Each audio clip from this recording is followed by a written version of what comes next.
মধ্যপ্রদেশের ভোপালের সঙ্গে জড়িয়ে গেল মালদার নাম। কার্বাইড গান বিস্ফোরণে দৃষ্টিহীন হতে চলেছে বেশ কিছু শিশু ও তরুণ। মালদা জেলার এমন 8 তরুণ ও কিশোরের সন্ধান মিলল যারা কার্বাইড গানের বিস্ফোরণে দৃষ্টি হারাতে বসেছে, জানিয়ে উদ্বেগের মধ্যে রয়েছেন জেলার বিশিষ্ট চক্ষু চিকিৎসকরা।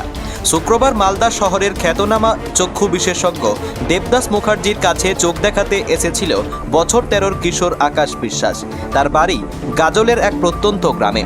হবিবপুর থেকে একইভাবে আহত বছর 20 তরুণ কিশোর বিশ্বাস জানান, তাদের গ্রামেরই একটি ছেলে সেই কার্বাইড গান তৈরি করেছিল। তাতে আগুন ধরে যায়, নেভানোর সময় হাত লেগে যায় কার্বাইডে, ভুলবশত সেই হাত চোখে লাগে।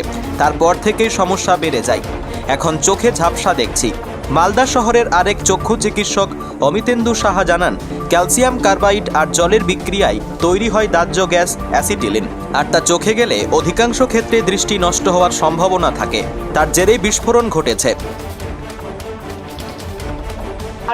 বোম বানাচ্ছিলাম, ওটা ফাটছিল না, তো চোখের ওখানে দেখছিলাম, আর লাইটার ডিবে দিয়েছি আর ওটা ফেটে গেছে। কি করে বানাচ্ছিল ওগুলো? কেমন করে বানিয়ে? মোবাইলে দেখে দেখেছিলাম। কি দেখেছিল মোবাইলে? দেখেছিলাম লাইটার পিছনে, বোতলের পিছনে ফোটা করে লাইটারটা করে বালু দিয়ে ফেভিকুইক দিয়ে আটকে দিতে হবে, আর মুটকে ওখান দিয়ে কার্বাইডটা ঢেলে একটু জল দিয়ে ঝাঁকিয়ে গ্যাসটা হবে, তখন টিপে ফাটাতে হবে। তো ওটা ফাটছিল না, তখন আমি দেখছিলাম, আর লাইটারটা দাবিয়ে দিয়েছি আর ফেটে গেছে। তারপরে কি হয়েছে তোমার এখন?